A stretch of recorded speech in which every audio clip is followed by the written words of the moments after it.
चूल आणि मूल या पलीकडे जाऊन स्त्रिया आपली एक वेगळी ओळख निर्माण करताना दिसत आहेत आणि बऱ्याच प्रमाणात पुरुष मंडळी त्यांना स्वतःला घडवण्यात उंच भरारी घेण्यात पाठिंबा देताना सपोर्ट करताना दिसत आहेत.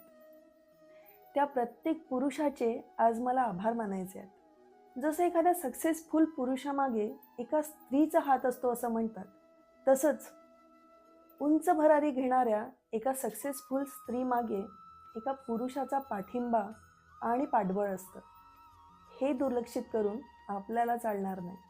नवरात्री उत्सवामध्ये स्त्रीत्वाची पूजा करणारे अनेक लोक आपल्याला दिसतात. त्या सगळ्यांना एकच सांगावंसं वाटतं, पूजा नाही केली तरी चालेल, देवी नाही म्हणलं तरी चालेल, बस एक मनुष्य म्हणून तिला जगू द्या, इतकीच विनंती करते.